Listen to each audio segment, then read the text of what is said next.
Hello and welcome to another session of Dirt. Today what we're going to be thinking about is how can I explain why a source is reliable or unreliable.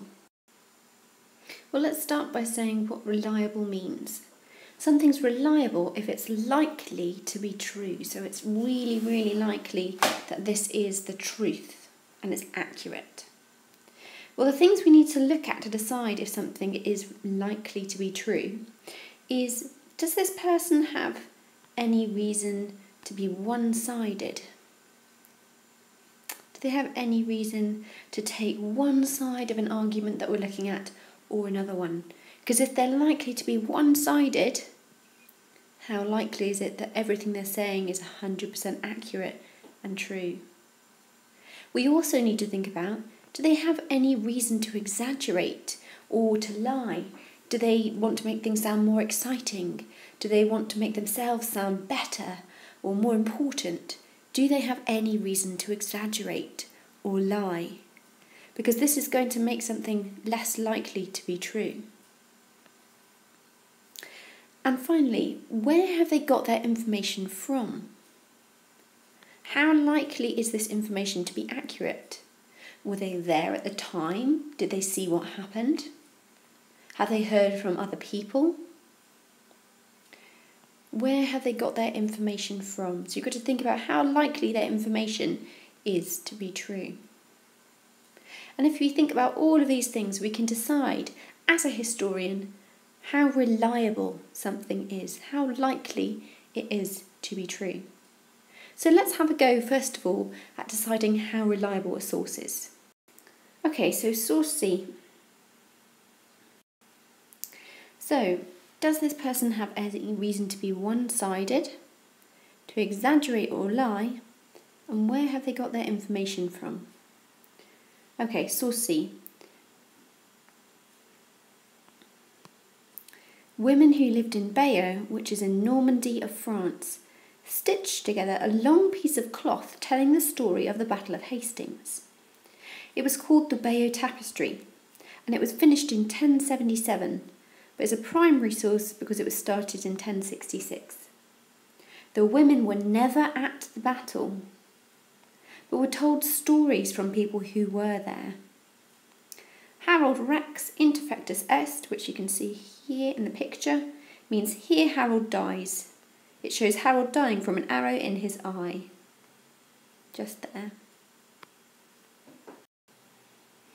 Right, so does this person have any reason to be one-sided? Well, it's written by someone who comes from Normandy in France, and it's telling us about the death of Harold Godwinson, which was in a battle that William of Normandy won.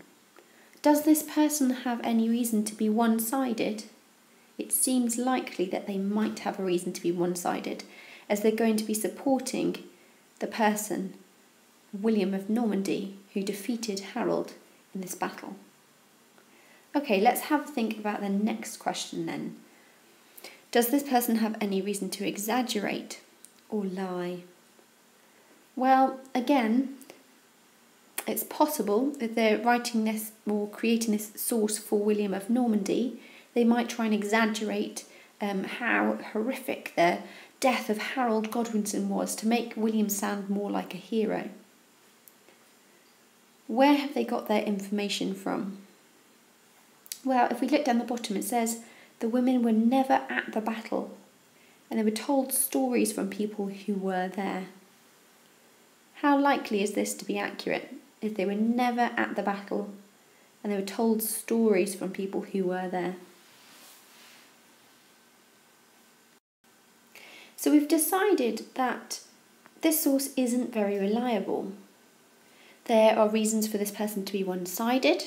They might be exaggerating to make William sound better and the death of Harold sound more gruesome.